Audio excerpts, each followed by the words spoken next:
11. 대피선. 이튿날 석양, 태수의 시체 해부한 것을 받아내왔다. 해부를 한 길과 사이는 뇌진탕이요 그 외에 두개골 한 군데가 바스라지고 갈비뼈 4대가 부러지고 한 것 말고 대소 타박상이 20군데가 넘는다고 했다. 그리고 대소변을 지린 것 외에는 위장계통에는 아무 이상의 흔적이 없다는 것이다. 다음날 장례를 준비하는 중에 경찰서에서 몰려나와 가택 수사를 했다. 은행의 소절수 사건이 뒤집혔던 것이다. 증거물로 태서가 미처 없애지 못한 도장이며 소절 수첩이며 편지 같은 것을 압수해갔다. 모든 것이 휑하니 드러났다. 다시 그 이튿날 소란한 중에서 태수의 시체는 공동묘지의 일광지지에다가 무덤을 장만했다. 관을 내리고 파올린 붉은 황토를 덮어 봉분을 쌓고 제철이라서 푸르러 있는 때를 입히고 나니 제물로 무덤이 되던 것이다. 초봉인의 흙내싱싱하고 떼짱 끝이란 무덤을 남기고 내려오다가 그래도 끌리듯 뒤를 돌려다보고는 새로운 눈물을 잠잠히 흘리고 섰다. 낡고 새로운 무덤들 틈에 기우는 석양만 비낀 태수의 무덤. 이것이 저 가운데 여러 무덤과 한 가지로 오늘 이 시각부터는 영영 무주총이 되어버리느니 생각하면 비로소 태수라는 인생이 불쌍했고, 그래서 그는 이 자리에서야 처음으로 태수의 불쌍함을 여겨 눈물이 흐르던 것이다. 그러나 그는 문득 내가 어쩌면 이 무덤을 벌초 한 번이나마 해주지 않을 요량을 하고서 무주총일 것을 지레 슬퍼해 주는 거 생각하니 내 마음의 너무도 박절함이 부끄러웠다.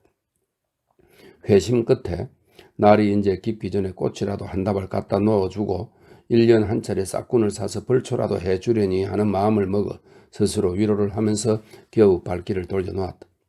집이라고 돌아는 왔으나 횡댕그러니 붙일 성이 없다. 마침 또 경찰서에 불려가느라고 장내에도 나오지 못했던 형보가 아기작거리고 들어서는 꼴이 섬뜩한 게 뺨이 살을 닦고 지나가는 것처럼 몸서리가 치인다. 형보는 그 새도 건너방에 그대로 눌러 있었고 앞으로도 그를 배포다. 요행, 유씨와 형주가 밤에는 초봉이와 같이 자고 낮에는 온 식구가 다 모이고 그뿐 아니라 장례야 경찰서 일이야 해서 일과 임목이 분잡하기 때문에 다시는 초봉이를 건드리거나 하지 못했다. 그 대신 안팎일에 제일 못지않게 살뜰히 납디어 정주산의 내외의 환심을 사기에 온갖 정성을 다하는 참이다. 태수의 모친한테는 누구 하나 발설을 해서 기별이라도 해주자는 사람은 없었다. 장례날 초봉이가 겨우 생각이 나서 부친을 졸라 전보를 쳐달라고 했으나 정주사는 그런 죽일 놈은 입에 붙이기도 싫었고 주소를 모른다는 핑계로 방패막이를 하고 말았다. 초봉이 정주사 형보 그리고 행하 이외 기생이며 몇몇 사람이 여러 번 경찰서에 불려다녔다. 그러나 필경 다 무사하고 말았고 그 중에 형보는 며칠씩 갇혀 있기까지 하면서 단단히 치의를 받았으나 내내 모른다고 내뻗쳤다.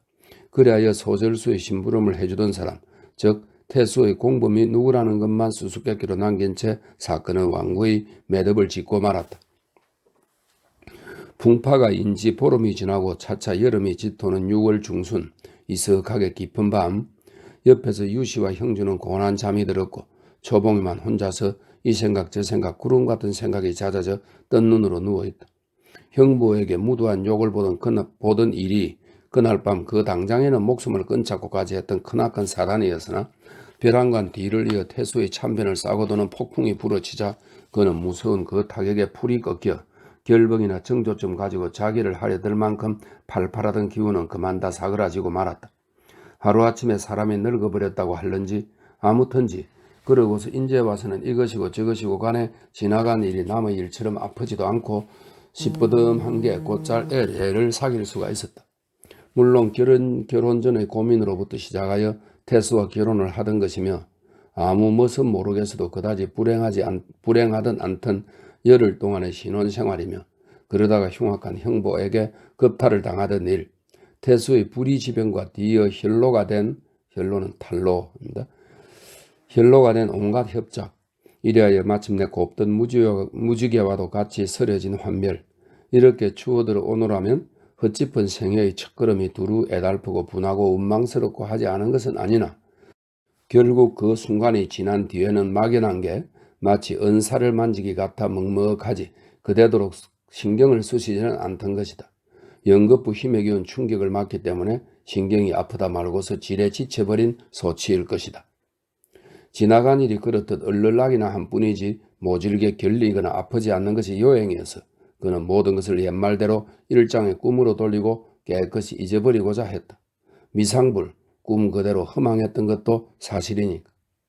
지나간 일은 그러므로 그럭저럭해서 씻어 넘길 수도 있고 잊어버릴 수도 있는 것이지만 그러나 되어가는 대로 내던져 두거나 걱정을 안고서 지내거나 할 수가 없게 실이 절박한 것은 닥쳐오는 앞일이다. 지나간 일이야 마음 하나 둘러먹는 걸로 이렇게든 저렇게든 단념이 되는 것이지만 앞일에는 신중한 계획과 한 가지로 행동을 가져야 할 테니 말이다. 그래야 그는 벌써 열흘을 더 넘겨두고 밤이면 잠을 잊고 누워 장차 어떻게 내 한 몸을 나눌 것인가 가눌 것인가 어떻게 하면 억울하게도 짓밟혀버린 내 일생을 아까운 내 청춘을 잘 다시 주워 올려 나도 남처럼 한 세상을 보도록 할 것인가 두루두루 궁리에 자지러져 있는 참이다. 환히 밝기만 한 50와트 전등불을 눈도 아파 않고 간스러움이 바라보면서 모로 누워있는 초봉이는 때와 공간을 완전히 잊어버리고 다만 머릿속에만 뜬 생각이 두서없이 오고 가고 한다. 옆에서는 모친 유씨가 형주로 더불어 가끔 몸 뒤치기는 해도 딴 세상같이 깊은 잠이 들었다. 땡땡 마루에서 시계치는 소리가 네 번째 나고는 그친다. 초봉이는 시계치는 소리에 비로소 제정신이 들어 그럼 군산을 떠나야지 하면서 놀란 사람처럼 벌떡 일어나 앉는다. 그리 서두는 폼이 방금 혼자 말을 하던 대로 당장 옷을 차려입고 뛰쳐나갈 것 같다. 불쾌한 기억이 나 자신도 이러니와 남의 이목의 부끄러움이 오래오래 가시지 않을 이 군산바닥이 싫다. 더구나 장가놈이 있어서 위험하다. 하는 눈치가 앞으로 수월 차니 성가실 것 같다. 진작 피하니만 갖지 못하다. 서울이면 좋을 것이다. 무엇이 어쩌니 좋으리라는 것은 모르겠어도 그저 막연히 좋을 성부르다. 제호가 믿었다. 윤희를 생각하면 역시 제호의 상점이든 회사든 붙어 있기가 어려울 듯 싶고 해서 불안한 게 아닌 것도 아니나 일변 제호가 사람이 발이 넓고 변통성이 많은 사람인 만큼 어떻게 해서든지 일자리도 구해주고 두루 애써줄 것이다. 그러면 내일이라도 마침내 군산을 떠날 작정을 하고 만다. 작정을 하고 나니 뒷일이야 그때 당해보기로 하고 우선은 마음이 가뜬하여 맺혔던 한숨이 한꺼번에 시원하게 쉬어진다. 하다가 생각하니 서발막대 내둘러야, 이 서발막대 매우 긴 막대를 강조하여 이르는 말입니다. 서발막대 내둘러야 건불 하나 걸릴 것 없고 호곡 불어 놓은 듯이 말짱한 친정을 그대로 두고 훌쩍 떠나기가 마음에 걸린다. 그러나 그렇다고 내가 이 바닥에서는 직업을 넣기도 조련창커니와 그렇기도 싫은 걸 항차 어려운 친정집에 내 한 입을 더 얹어놓고 우두커니 앉아 있을 수는 더욱이나 없는 노릇이다. 차라리 내가 서울로 가서 차차 무슨 도리를 차리기로 하고 친정일도 그걸로 걱정이나 하고 있자니 별 수도 없을 터라 이만큼 요량만 하고 나니 다시는 더 돌려다 보이는 것도 없이 마침내 책상 앞으로 다가앉아서 모친한테 편지를 몇 자 적는다. 편지 사연은 마음이 울적하여 서울로 올라가니 달리 걱정은 말라고 서울로 가서 다시 편지도 하겠지만 집을 새 얻느라고 낸 보증금 50원을 도로 찾고 또 살림도 값 나가는 것은 썰어 팔고 해서 가용에 보태 쓰라고 그리고 내가 서울로 간 종적은 아무한테도 말을 내지 말라고 끝에다가 기니 당부를 했다. 편지를 다 쓴 뒤에 반지 2개를 뽑고 팔걸이 시계를 풀고 해서 편지와 같이 봉투 속에 집어넣었다. 그럭저럭 날이 휘휘 밝아서야 잠깐 눈을 붙였다. 이튿날 아침 11시가 되기를 기다려 초봉이는 모친들어 잠깐 저자에 다녀오마 하고 식모를 데리고 정거장으로 나왔다. 유치는 그동안 혹시 딸이 모진 마음이나 먹지 않을까 해서 늘 조심이 되었지만 오늘은 식모를 데리고 나가는 것이 제 말대로 저자에 다니러 가나보다 하고 안심을 했다. 초봉이는 결혼한 뒤로는 이내 쪽을 쥐고 있던 머리를 학생머리로 고쳐 털고 옷은 수수하게 흰 못이 진솔 적삼에 검정 치마를 받쳐 입었다. 혼인 때 산 구두도 처음으로 꺼내 신고 역시 혼인 때 태수가 사준 파라솔과 핸드백을 가졌다. 돈은 태수가 150원가량 남겨놓고 죽은 것을 100원가량은 그동안 장례에 치르느라고 없어졌고 50원 남짓한 데서 30원을 모친한테 쓴 편지 봉투 속에 넣었다.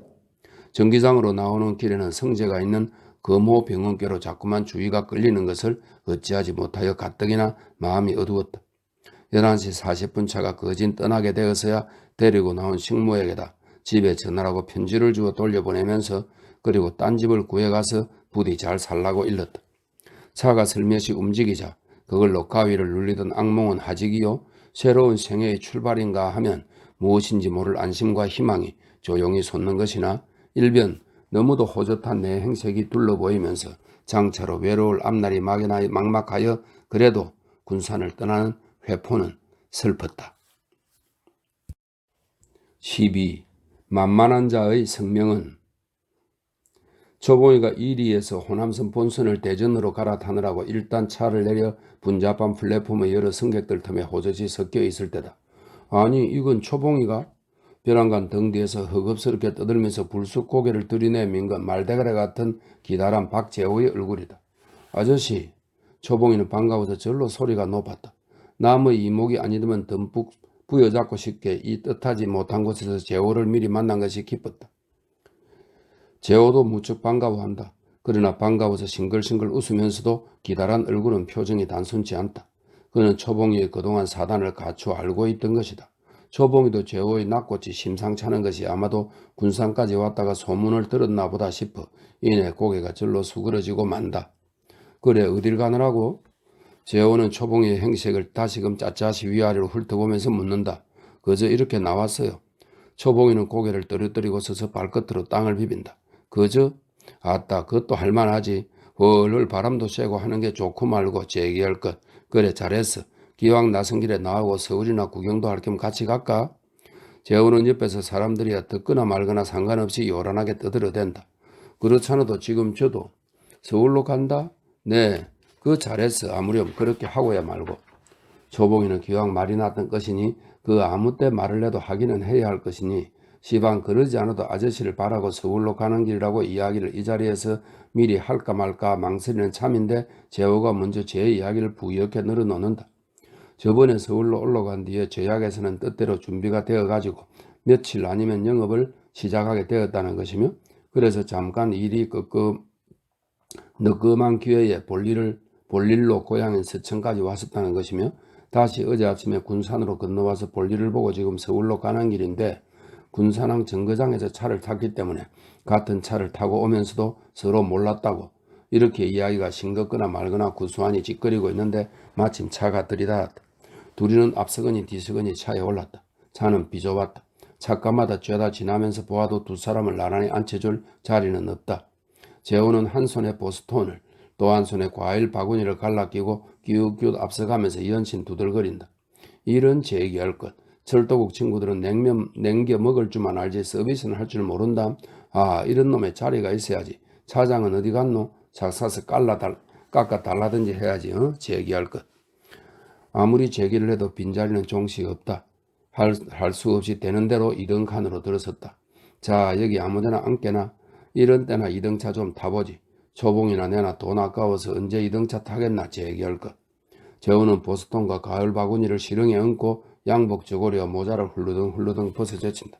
제기할 것. 자 차표라큰 이리 달라고. 이따가 돈 더 주고서 2등 차표하고 바꿔야지 어때? 2등은 자리가 성걸고 또 깨끗해서 좋지. 다 돈만 있으면 이런 법이야. 초봉이는 3등 칸이 좁으니까 2등 칸에 앉는 줄만 알았더니 그래도 차장이 와서 말썽을 하든지 하면 창피할까 싶어 편안한 2등차가 편안치도 않았는데 돈을 더 주고 2등 차표가 바꾼다고 하니 지인 시제에 염려되고 속이 뜨악했다. 그러나 할 수 없이 핸드백에서 10원짜리를 꺼내서 차표를 얹어 내놓는 것을 재호는 손을 내저으면서 내가 초봉이한테 차 2등 한 등 못 쓸 사람인가? 자 돈일라큰 도로 집어넣고 차표만. 허겁을 떨고 차표만 뺏어간다. 정거장의 성가신 혼잡과 헌화를 털어버리고 헌화는 시끄럽게 찌끄리며 떠듬입니다. 헌화를 털어버리고 차가 달리기 시작하자 창으로는 시원한 바람이 아낌없이 몰려든다. 창밖은 한창 살이 지르는 여름이 한빛으로 초록이다. 논에는 벌써 완구해진 모포기가 어디고 가조롱하다. 잔디풀 우거지는 산모통 위의 언덕 소로에서 머리에 보따리를 인 촌노파가 우두커니 차가 달리는 것을 보고 섰는 것도 초봉이에게는 기특한 풍경이다. 초봉이는 이렇게 맷때리고 뛰쳐나와서 차간에 몸을 싣고 천여름의 싱싱한 풍경을 구경하면서 훨훨 달리는 것 이건 하나만 해도 그 불쾌한 군산바닥에 처박혀 속을 썩기는 것보다 훨씬 나은성 싶어 마음은 이었고 거뜬해 갔다.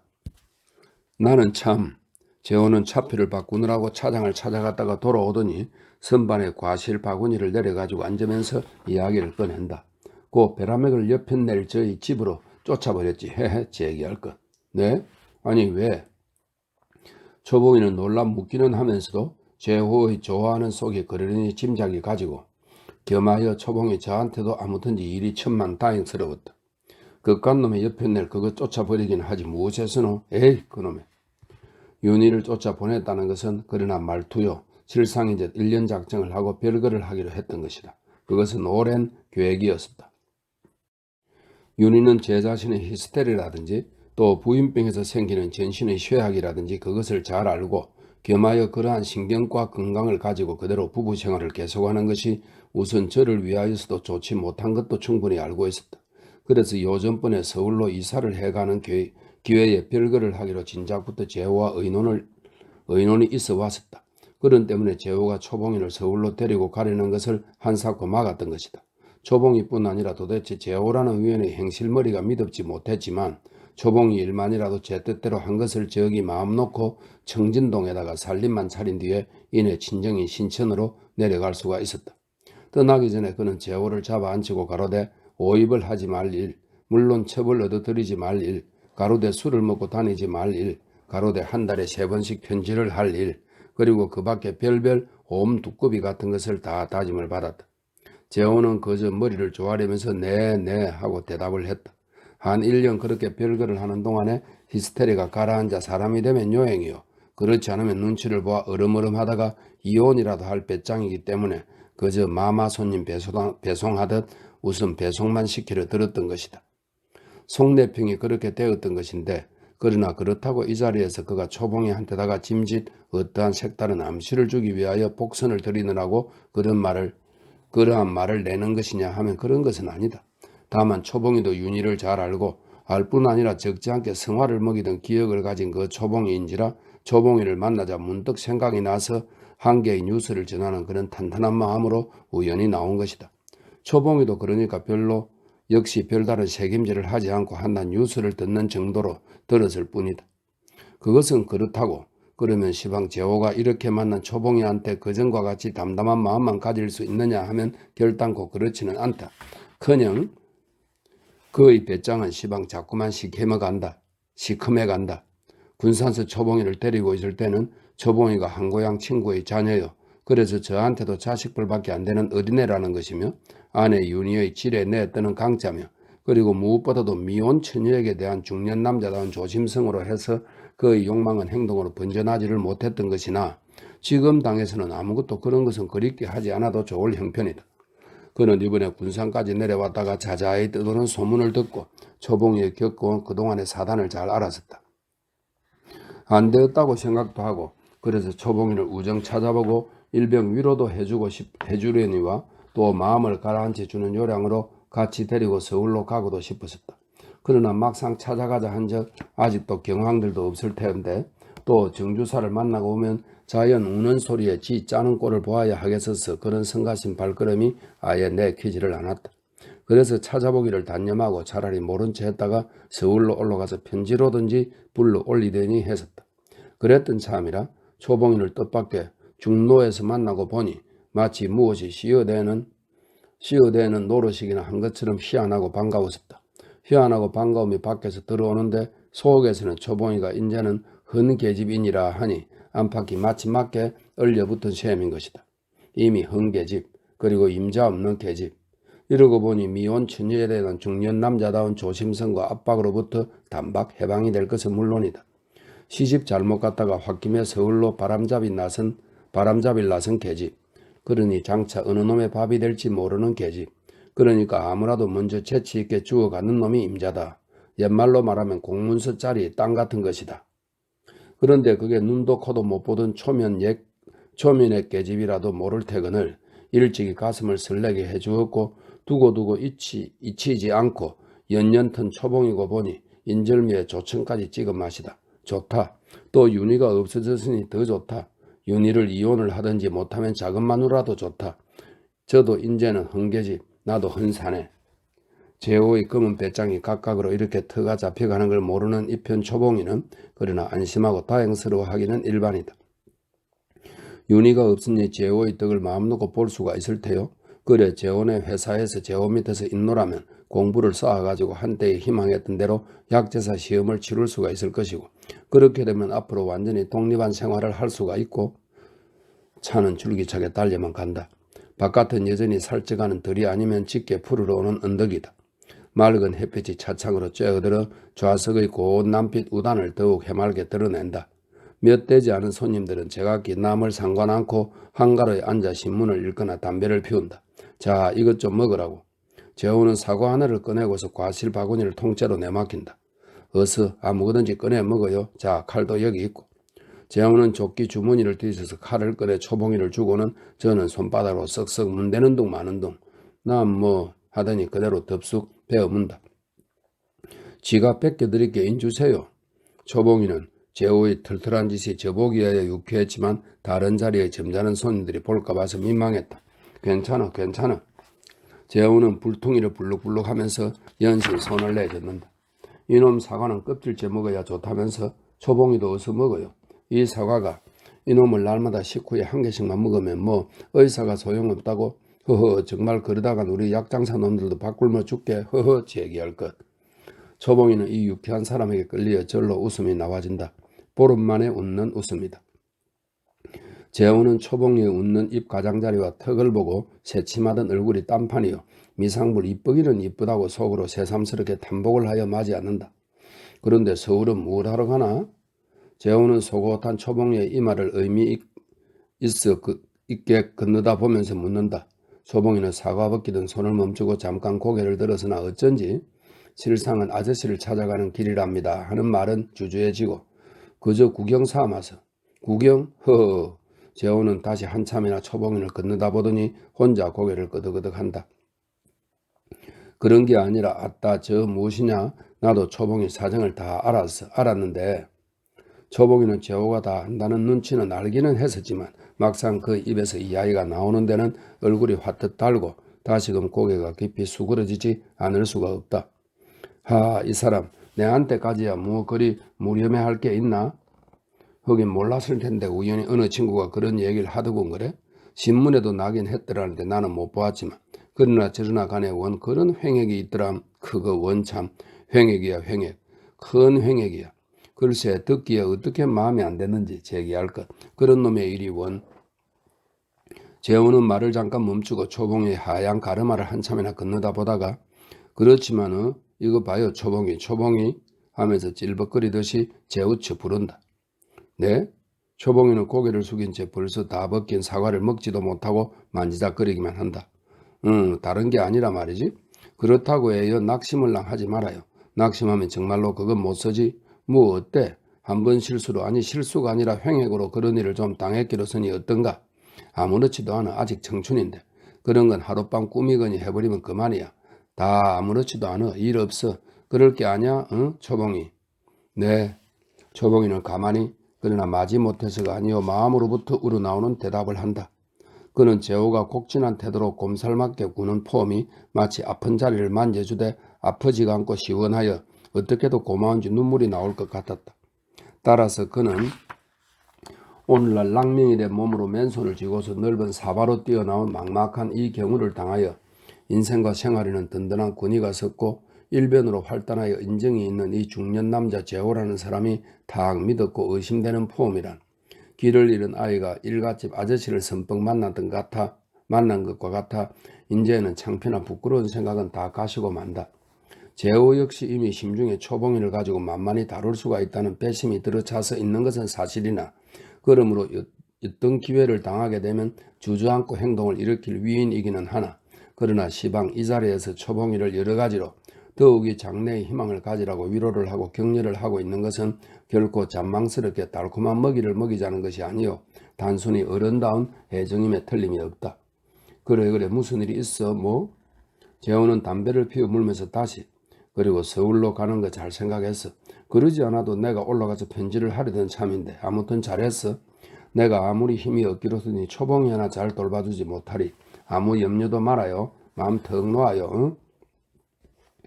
초봉이는 그렇다면 이 편에서 이야기를 낼 것도 없이 아예 잘 되었다 싶어 더욱 안심이 되었다. 이야기에 팔려서 차창 밖으로 변하는 여름살에 살쪄가는 들과 산을 한동안 눈여겨보지 않는 사이에 차는 황등, 함열, 강경을 어느 길에 다 지나쳤다. 논사는 학교에 다닐 때 부유로 수학여행을 가느라고 와본 곳이다. 정거장 모습이며 여기에 사람들이 어쩐지 낯이 익은 것 같다. 아는 사람을 만난 것처럼 반가웠다. 팥거리를 지나서 굴 하나를 빠져나왔을 때 재호는 초봉이의 무릎에 놓인 조그만 손을 무심코 내려다보다가 손가락에 반지 자국만 남았지 뽑고 없는 것을 보았다. 반지도 다 뽑아버렸군. 아무렴 그래야 하고 말고 그래 그 깨름칙한 과거는 칼로다가 비어버리듯이 잊어야 해요.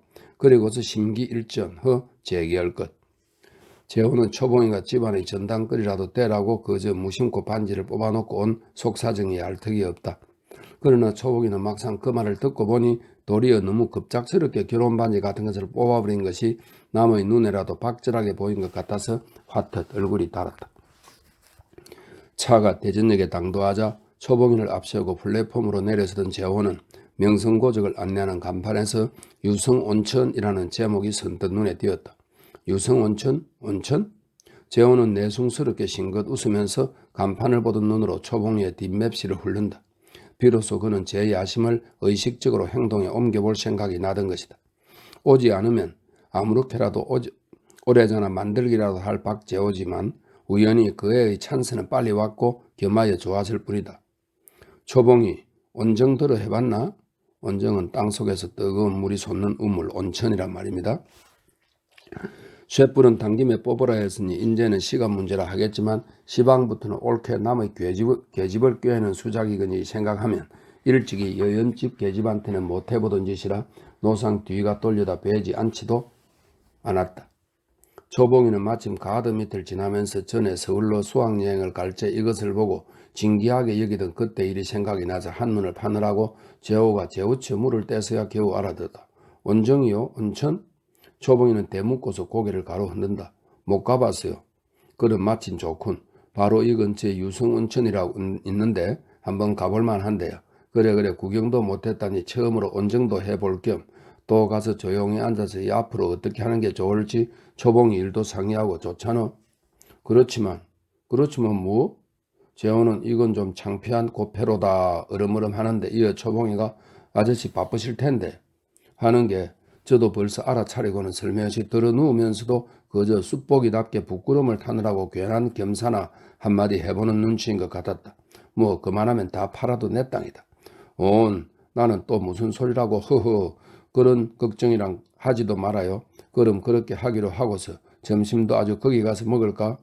네, 시장 하자는 괜찮아요. 그럼 됐어. 자 빨리 나가자고. 자동차를 잡아 타야지. 초봉이는 남자와 단둘이서 호젓하게 온천에를 간다는 것이 무엇을 의미하는지 알 턱이 없다. 온천도 역시 거리에 목간탕처럼 남탕이 있고 여탕도 있고 해서 단지 목간을 하기 위한 목간이라고 밖에는 온천이라는 것을 더 이상 달리 생각할 내력이 없었던 것이다. 그러니까 생전 처음으로 가보는 온천 목간도 하려니와 또 재호가 앞으로 어떻게 해야 할지 그것도 상의하자고 하니 겸사겸사 반갑기만 했을 뿐이다. 그러나 재호는 초봉이의 그러한 단순한 마음이야 몰랐고 너무 쉽사리 제 뜻에 응하는 것이 도리어 해먹고 싱거운 맛도 없지 않았다. 바로 유성온천으로 떠나는 버스가 기다리고 있었다. 둘이는 다른 두 사람 승객과 같이 버스를 잡아타고 흔들린 지 30분 만에 시인온천의 B라는 여관에 당도했다. 초봉이는 버스를 타고 오면서 바로 근처라더니 이렇게 먼 데인가? 언제 못 가느라고 언제 점심을 먹고 돌아와서 차를 타려고 이러는 거? 이쯤 궁금히 생각도 했으나 그대로 잠자코 있었다. 버스가 포치에 닿기가 무섭게 앞뒤로 하녀들이 달려들어 문을 열고 손에 든 것을 채워가고 하면서 이라샤이마세 소리를 지르고 현관으로 들어서려니까는 연화문이나 같은 하녀들이 나풋나풋 엎드리면서 한꺼번에 이라샤이마세를 외친다. 스스레 초봉이는 정신이 얼떨했다. 목간집이라면서 대체 이게 웬 영문인지를 모르겠다. 군산 있을 때 목간이라고 가면 수염난 논판이가 포장대에 앉아 벙어리 삼신인지 눈만 힐끔하고 돈이나 받을 줄 알지 오느냐 가느냐 수인사 한마디 하는 법 없는 그런 데만이 목간탕인 줄 알았었는데 자 이건 도무지 휴양하고도 혼란해서 정신을 차릴 수가 없다. 어깨가 절로 오므라들려고 한다. 집은 어쩌면 이리도 어리어리하며 색시들은 어쩌면 이렇게 많이 나오며 어쩌면 이다지도 소중히 모셔드리는지 아마 이런 집에서는 못 간 삭설, 칠전은 어림도 없고 1원이나 그렇게 내야 할 것 같다. 초봉이는 사실로 이런 호강이라고는 꿈에도 받아본 적이 없는지라 차마 겁이 나고 황송스러 못한다. 그러나 저러나 남탕니 여탕니 써붙인 데는 어디며 수건도 없고 비누도 없으니 비누는 이전짜리 한 개 산다지만 빌려주는 수건이 있는지 모르겠어서 종시 두리번거리고 섰는데 재호는 성큼 마루로 올라가더니 어서 올라오장코 하면서 비쭉 웃는다. 초봉이는 그제야 구두를 벗고 마루로 올라서니까 한 여자가 냉큼 가죽 슬리퍼를 집어다가 꿇어앉으면서 바로 발뿌리 앞에 놓아준다. 초봉이는 제발 이러지 말아 주었으면 하여 딱히 못 견딘다. 재호는 보니 짐을 들고 앞선 여자의 뒤를 따라 2층 청계로 올라가고 있다. 초봉이는 이런 집에서는 못간도 2층에다가 만들어 놓았나 보다고 더욱 신기해서나 자꾸만 이렇게 둔정거리다가는 촌떡이 처접을 타지 싶어 얼핏 재호를 따라 올라갔다. 2층으로 올라가서 양탄자를 깐 복도를 한참 가노라니까 앞서 가던 한여가 한방 앞에 쭈그리고 앉더니 문을 열어주는데 늘따란 다다미 방이다.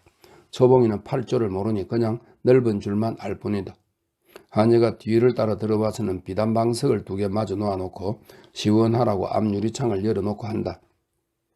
얘가 어디래요?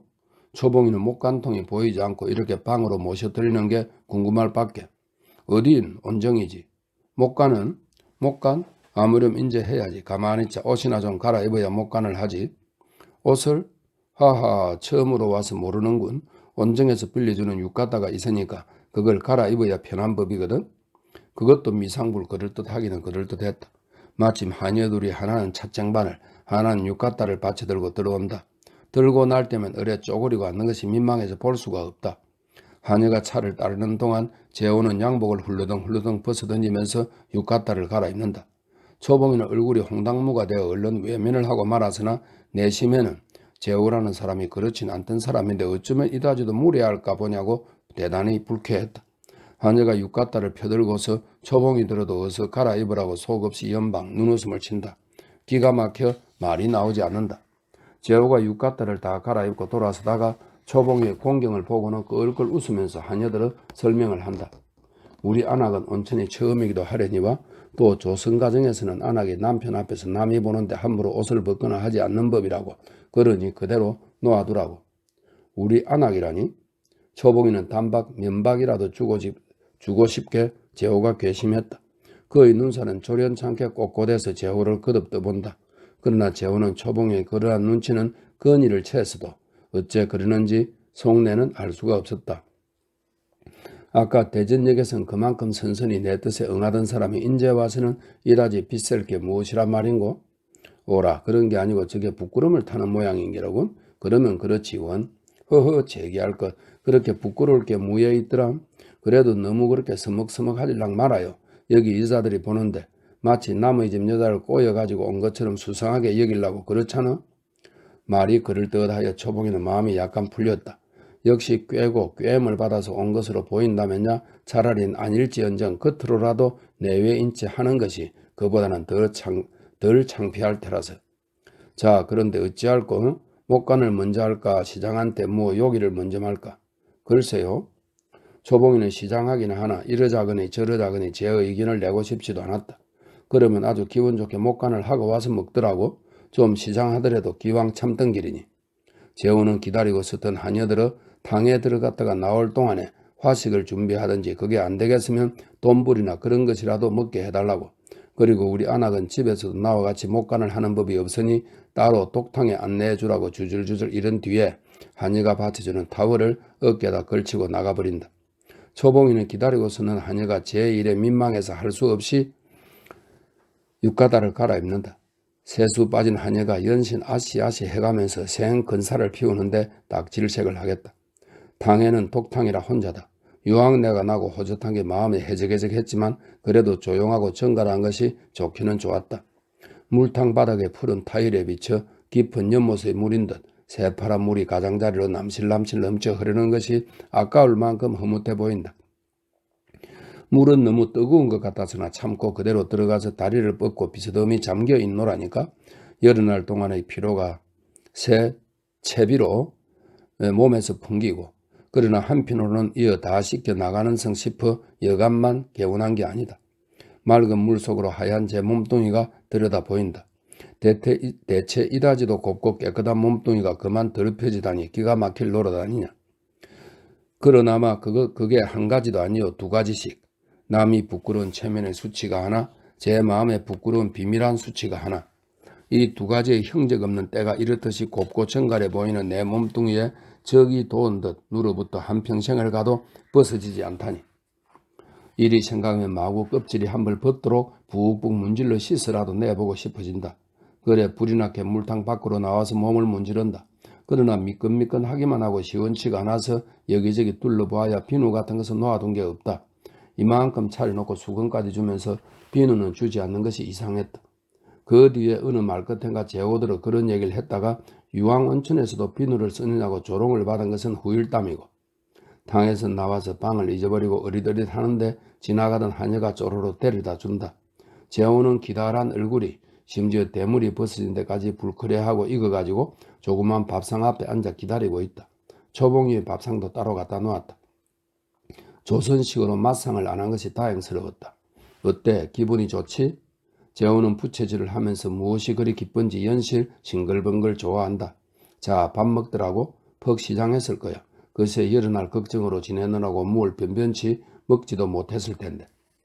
밥상 앞에가 무릎을 뉘고 앉으니까 하녀가 간드라지게 공기에다 밥을 벌린다.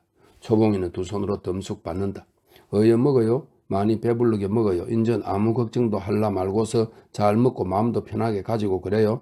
마침 목간을 했으니까 그걸로 과거는 말끔 씻어버린 요량을 하고 말이지. 제기할 것. 초봉이는 그렇기는커녕 비누가 없어서 때도 못 씻은 걸 하고 속으로 웃었다.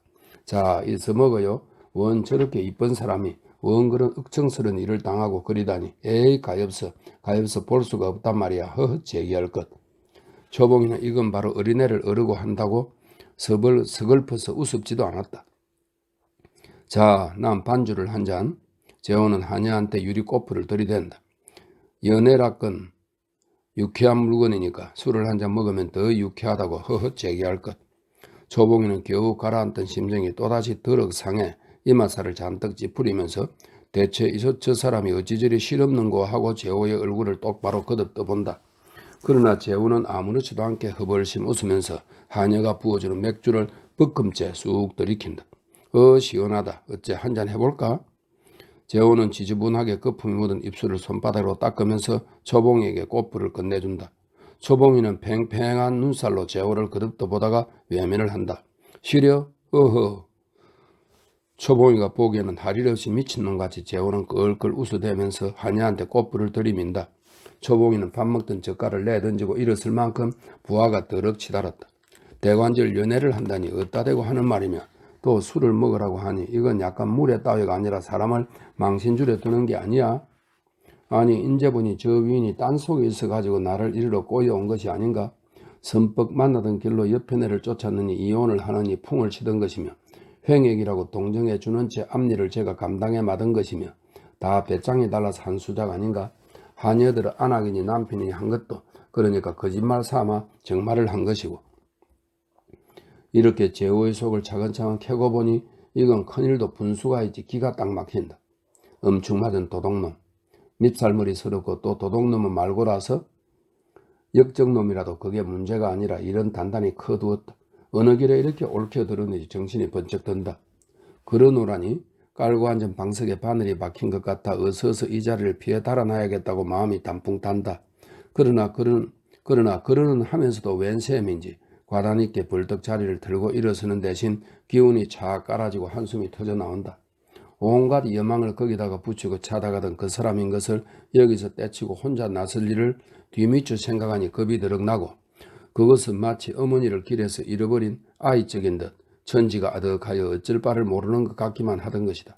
이게 다 무슨 약배한 짓이냐고 애써 저더러 지침도 해보기는 했으나 종시 제가 제 말을 들어주지를 않는다.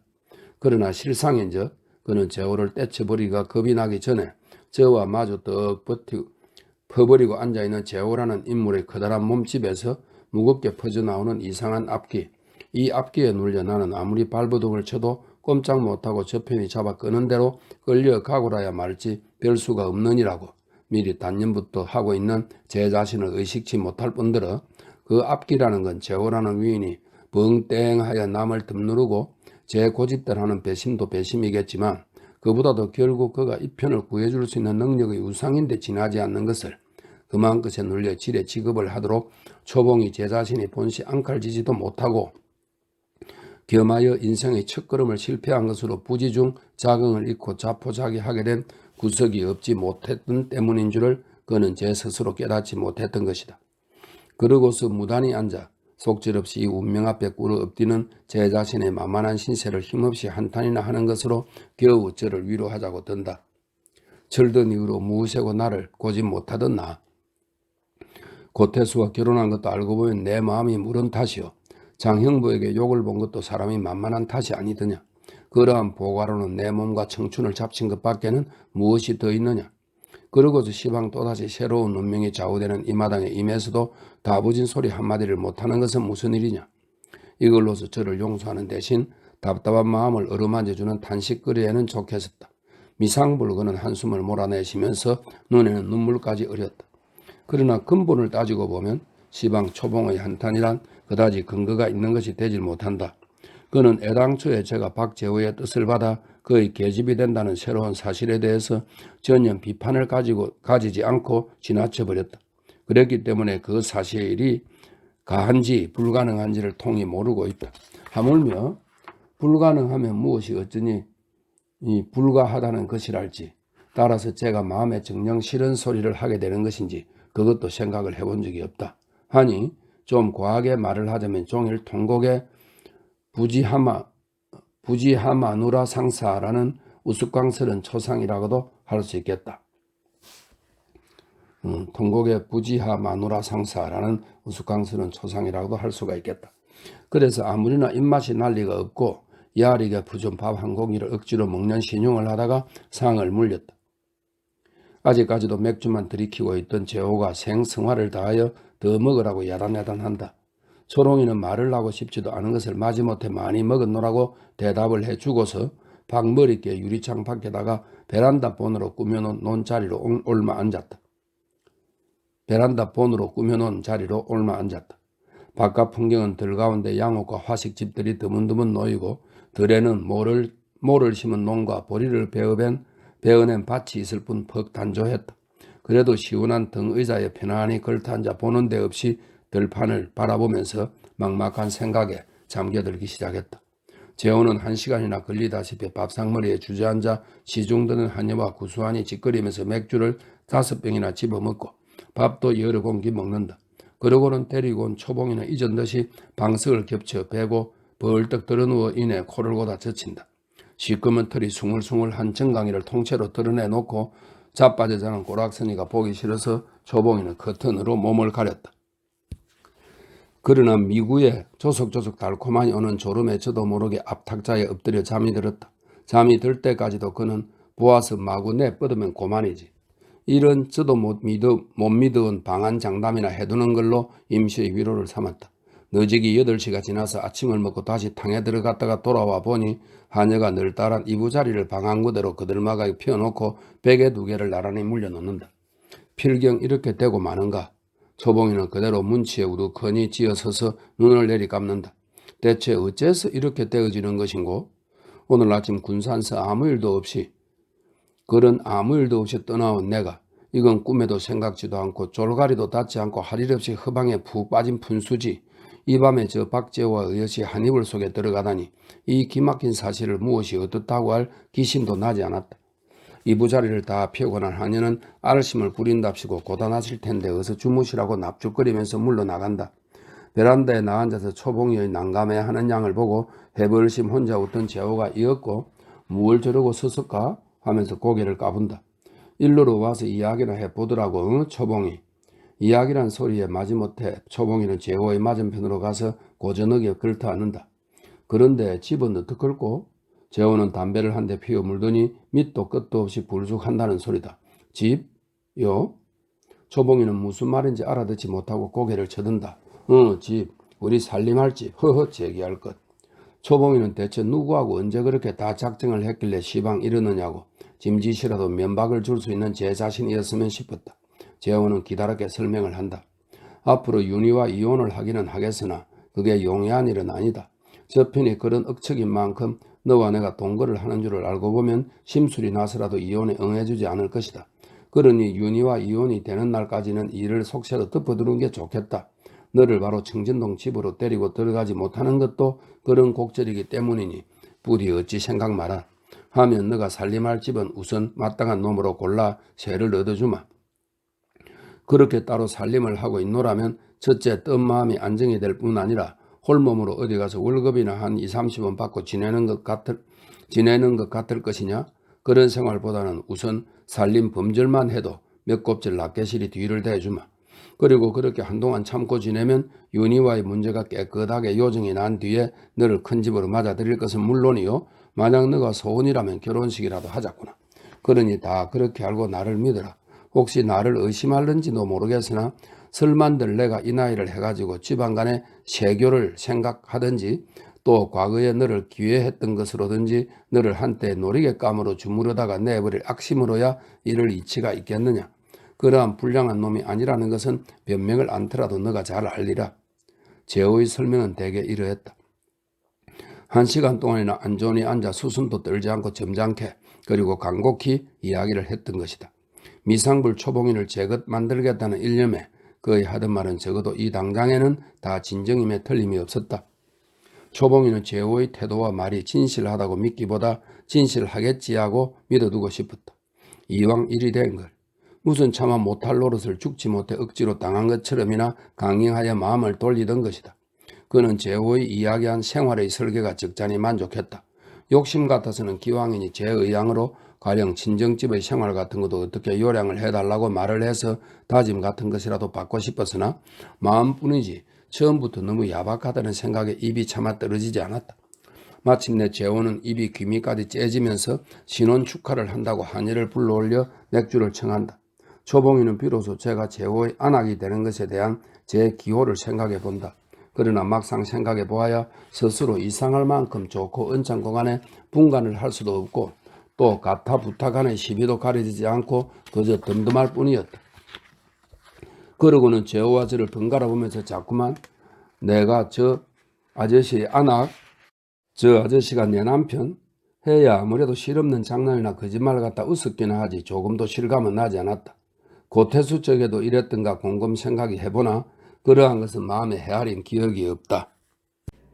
이튿날 2시 이제는 정말로 재호의 우리 안악이 된 초봉이는 신혼여행을 미리서 온 셈이 된 유성 온천을 떠나 대전으로 버스를 달린다. 달리면서 생각은 두루 깊어 어쩌면 한 달지간에 이다지도 가전 변화를 겪는고 하면 그것이 모두 제 일이 아니고 남의 일을 잠시 맡아서 해주는 것만 같았다. 초봉이가 재호를 따라 서울로 올라와서 여관에 묵은 지 나흘째 되는 날이다. 집을 드느라고 재호는 자작소로만 살림 나부랑이를 자동차에 들이쟁여가지고 초봉이와 더불어 종로복판을 동쪽으로 달리기는 오후쯤 했었고 저게 우리 회사야. 위선 임시로 2층을 빌려 쓰는데 널찍해서 쓸모가 있어요. 동간 파주계의 북편으로 꺾여 올라갈 무렵에 재호는 길 모퉁이의 2층 벽돌집을 손가락질한다. 또 저길 활동사진집. 우리 괜히 구경 다니기 좋으라고 해. 재호는 유승온천서 돌아오는 버스 속에서부터 초봉이를 우리 괜히라고 불렀다. 동관 중간께에서 자동차를 내려 바른편 골목으로 들어서면 바로 뒷골목을 건너 마주보는 집이었었다. 송진 냄새가 나는 듯 말쑥한 새집이 문등까지 달리고 더 높아서 겉으로 보기에는 산뜻한 게 마음에 앵겼다. 대문을 들어서면서 바른편 방이 행랑이요. 다시 유리창을 한 안대문을 들어서면 왼편이 부엌과 안방 그리고 코페에서 삼간마루와 건너방이다. 겉으로 보면 그럴듯한 것이 들어와서 보니 좁고 옹색하다. 마당이 앞집과 옆집의 뒷벽에 코를 부딪힐까 조심되게 좁았다. 그러한 마당에다가 장독대도 신용은 해놓고 수통도 있기는 해도 또 좌가 동남으로 앉은 집이라 겨울 볕은 잘 들어도 방금 닥쳐오는 여름철은 서쪽이 막혀서 시원할 것 같았다. 그러나 보증금이 200원이요 월세가 30원이라는 소리에 초봉이는 깜짝 놀랐다. 행랑은 지저분할 테니 두지 말자고 재호가 미리 말하던 대로 비어 있었다. 주인 내배가 들어오니까 건너방에서 배 젊어도 비청 검고 우툴투툴하게 생긴 여자가 공손히 마중을 한다. 식모도 이렇게 미리 구해놓았고 또 의복 장롱이야 천장에 뒤주야 부엌의 살림 재고야 모두 차려놓은 걸 보니 초봉이는 태수와 결혼을 하던 날 역시 이렇게 차려놓은 집에 들던 일이 생각나서 일변 속이 언짢았다. 살림은 쌀자루와 심지어 빗자루 하나까지도 죄다 구비가 되었고 무엇보다도 반가운 것은 재봉틀이다. 청진동 제호의 큰 집에 있던 것을 내려온 듯한데 초봉이는 윤희가 쓰던 것이거니 하고 보자니 치사스럽기도 하나 군산서 모친과 더불어 재봉틀도 없이 싹바느질에 허리가 아프던 일을 생각하면 윤희한테 치사스러운 것 좀 아무렇지도 않았다. 결국 초봉이는 다 만족한 셈이다. 다만 화단을 만들 자리가 아무리 해도 없는 것이 섭섭했지만 그것은 화분을 사다 놓기로 하면 때울 수가 있으리라 했다. 이튿날 아침 재호가 조반을 먹고 회사로 나간 뒤에 초봉이는 모친한테 편지를 썼다. 사연은 무사히 왔고 또 여행이 오던 길로 몸 편하게 잘 있을 수 있게 되었으니 조금치도 염려 말라고. 그리고 떠나올 때 편지에 말한 대로 집 보증금 주었던 것이며 시계, 반지, 양복장 등 속을 말끔 팔아서 그렁저렁 지내노라면 종차 형편을 보아 좌우간 무슨 변통을 하겠노라고 아주 간단히 썼다. 짐작컨대 혼인 때 쓰고 남은 돈이 몇십 원 있을 테고 또 제가 시킨 대로 주어 보태면 200원 돈은 될 테니 서너 달 동안은 그렁저렁 지탱할 듯 싶어 우선 그걸로 친정은 안심할 수 있었다. 종차는 재호한테 다 까놓고 이야기를 해서 살림을 조례하게 해서라도 할 테니 매삭 20-30원씩 가량씩 따로 내려보내달라고 하든지 그렇지 않으면 달리 무슨 도리를 구체해달라고 청을 댈 요량이었던 것이다. 그것뿐이 아니라 기왕 개봉이와 형주도 군산서 지금 다니는 학교를 마치는 대로 서울로 데려올 테니 그 애들의 교육도 재호대로 감당을 해달라고 할 작전까지도 해두기를 잊지 않았다. 편지를 쓰고 나서도 한동안 붓을 놓지 못하고 망설였다. 기왕 편지를 쓰는 길이니 시방 재호와 만나 다 이렁저렁 되었다는 사연을 눈치만이라도 비칠까 하던 것이다. 마땅히 그러해야 도리는 당연할 것이었었다. 그러나 그러고 보면 비록 부모 자식 간일 망정 깊은 곡절은 모르고 계집아이가 몸가짐을 그리 회피했을까 보냐고 아닌 속을 아실 것 같고 그래 주저를 한 것인데 역시 아직 이러다고 마침내 먼저 쓴 대로 그냥 편지를 봉해버렸다. 석양쯤 재호가 싱글벙글 들틀거리고 들어오더니 빳빳한 10원짜리로 50원을 착 내놓는다. 자, 이게 우리 교행이 한 달 월급이다. 허허. 교행이 월급 주는 놈은 이 세상에 이 박재호 한 놈뿐이걸. 허허. 제기할 것. 허허. 이렇게 많이? 초봉이는 반색을 하면서 웃는다. 아닌 게 아니라 20-30원 월급이나 받는 것보다 월등 낫다는 타산이야 종차 생각나겠지만 우선 눈앞에 내놓은 한 달 용돈 50원이 푸짐하던 것이다. 허허, 그게 그리 대단해서. 재호는 초봉의 볼때기를 가만히 꼬집어 주면서 돈 50원이 그리 푸달지다고 쓰기 나름이지. 그걸랑 두어가지고 반찬거리며 전등세, 수도세, 식모 월급 그런 거나 주라고. 집세는 내가 따로 줄 테고 또 나무, 양식도 따로 들여보낼 테니까 알겠지? 그리고 참 달리 뭐 살림 장만할 게 있다든지 옷감 같은 걸 끊느라고 모갯돈이 들겠거들랑 날들어 달라고 말을 하고. 초봉이는 따로 시방 약삭바른 셈을 따져보고 있다. 수도세, 전등세, 식모월급 다 치더라도 10원이 채 못 될 것이고 반찬거리라야 재호의 밥상을 어설프지 않게 하기로 하더라도 한 달에 20원이면 족할 것이고 그런즉 50원에서 20원이나 잘하면 25원은 남을 것이니 그놈을 친정으로 내려보내 주리라. 종차야 재호들이라도 더 슬퍼하게 될 값에 우선 얼마 동안은 친정 군솔들을 먹여 살려야 어째라 하기도 실상 무엇하고 하니 아예 그렇게 하는 편이 옳겠다. 그래서 미상불 그 다음 달 그러니까 7월 보름에 가서 보니 조략히 쓴 보람도 있겠지만 돈이 20원 하고도 몇 원이 남았었다. 곧 친정으로 내려보낼 것이로되 그동안 편지가 온 것을 보면 아직은 제가 시킨 대로 했기 때문에 그다지 옹색지 않은 눈치여서 그대로 꽁꽁 아껴두었었다. 둥둥 떴던 초봉의 마음은 차차로 가라앉기 시작했다.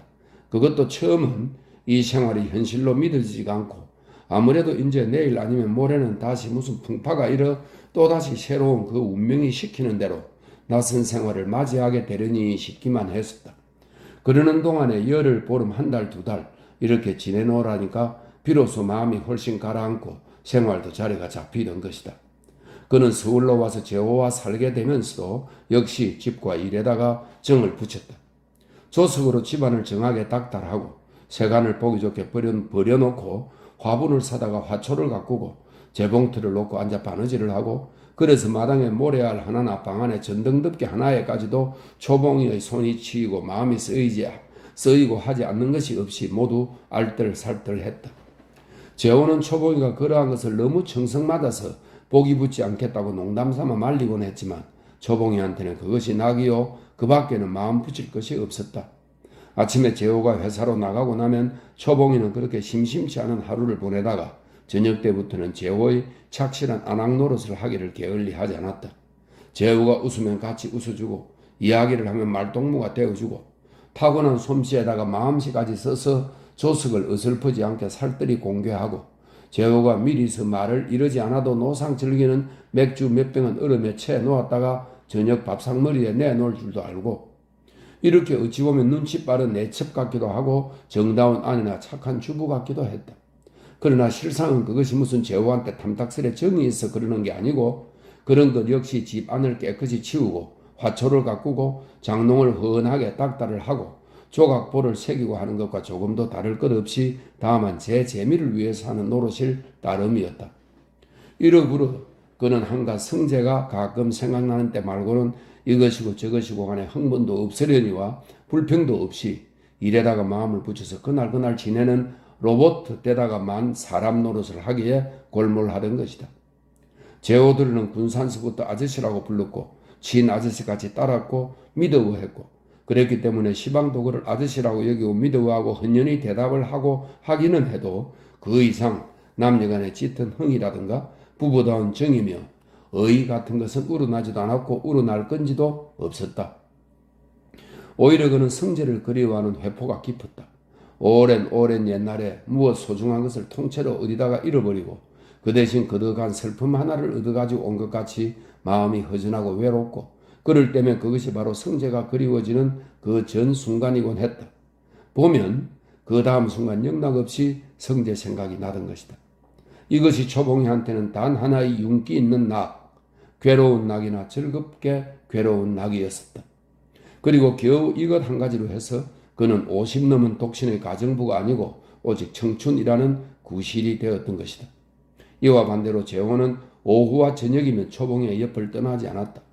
적이나 하면 삼방, 서광사 같은 데로 초봉이를 데리고 피서라도 가고 싶었지만 새로 시작한 회사 일이 하루도 몸을 빼칠 수가 없다. 그 대신 거의 매일 밤 초봉이를 데리고 본정으로든지 종로든지 산보도 나갔다가 눈에 띄는 것이면 옷감이든지 집안 세간이든지 곧잘 사주곤 했다. 그는 초봉이의 마음을 사자고 여간만 정성을 들이는 게 아니었다. 이런 일도 있었다. 살림을 시작한 지 바로 사흘째 되던 날인데 초봉이가 부엌에 있다가 저녁상을 들고 들어서니까 재호는 밑도 끝도 없이 아니 초봉이가 그런데 이게 어찌된 셈이야? 떼어놓고 하는 소리라 초봉이는 영문을 몰라 뚜렷뚜렷하다가 혹시 형보의 사단이나 아닐까 하고 가슴이 더럭 내려앉았다. 글쎄 내가 말이야. 재호는 그러나 숟갈을 들면서 심상히 설명을 하던 것이다. 윤희를 보내고 나서는 이내 다른 여자와는 도무지 상관을 한 일이 없었는데 그거 참. 글쎄 기운이 있단 말이야. 제기할 것. 늙은 놈이 이거 망신이지. 아무튼 그 사람 고무엇이라는 친구가 초봉한테 골고루 못할 짓을 하고 죽었어. 이렇게까지 말을 해도 초봉이는 충분히 그 뜻을 알아듣지 못했다. 재호가 그래서 성병이라는 것에 대해 한바탕 기다랗게 강의를 하니까 그제야 초봉이는 고개를 숙이고 들지 못했다. 태수와 처음 결혼을 하고 나서 며칠 지나니까 확실히 시방 재호가 말한 대로 그런 정세가 나타나던 것을 기억할 수가 있었다. 그 기왕 그리 된 걸 할 수 있나? 인젠 치료나 잘 하도록 해야지. 제기할 것. 뭐 괜찮아. 일 없어. 재호는 속이야 어쨌든 겉으로는 이렇게 웃어버리고는 오히려 말낸 것을 후회하여 초봉이의 무렴을 꺼주느라고 애를 썼다. 이튿날부터 주삼의 약이며 일습을 장면에다 놓고는 제법 익숙하게 주사도 놓아주고 저도 놓고 내외가 앉아서 그다지 유쾌하다고는 할 수 없는 치료를 그러나 재미삼아 농도삼아 계속을 했었다. 이렇게 범사에 재우는 초봉이를 따독거리고 어루만지고 하기를 잊지 않았다. 그는 한동안 아내 되는 윤희의 히스테리와 건강치 못한 것으로 해서 가정의 낙은 고사하고 어금니에서 신물이 나던 참인데 일찍이 마음이 간절했던 초봉이를 얻어 이렇게 아늑한 가정을 이루고 보니 이래저래 초봉이가 귀엽고 소중하지 않을 수 없었다. 하기야 초봉이가 새침하니 저는 저대로 나돌고 속정을 주지 않아서 흥이 미흡하고 해먹을 줄을 모르는 바도 아니요. 사실이지 언제까지고 이대로 알짓 맛이 없이 지내라면 그것은 마치 석고로 빚은 인형을 때리고 사는 것 같아 죽어도 그 짓을 오래 두고는 못 해낼 듯 싶었다. 그러나 저도 사람이거든 인제 정이 쏠리는 날이 있겠지. 재정을 아짜면 내가 더욱 정답게 굴어야지. 이렇게 뒤를 보자고 온갖 정성을 다 들였다.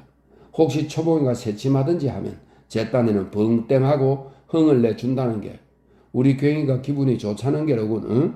아나 경아 조구땡아리 줄게 이리 온 하면서 손을 까불까불 장난을 청한다. 그러라 치면 초봉이는 말대가리 하면서 눈을 흘기고 영심하면 정말 고양이같이 다리를 들어서는 제호의 까부는 손등이고 빈대머리진 이마빵이고 사정없이 박박 핥혀준다. 여느 때는 들어보지도 못한 쌍스런 욕을 내갈기기도 한다. 마음 심란하던 차에 탐탁하지도 않은 사람이 괜히 앉아서 지분덕거리는 게 더욱 싫어서 자연 소갈지를 내떨곤 하던 것인데 속을 모르는 제호는 제호대로 그럴 적마다 윤희의 히스테리의 초기적을 생각하고 초봉이도 그 시초를 잡는 거나 아닌가 싶어 혼자 속으로 입맛이 썩곤 했다.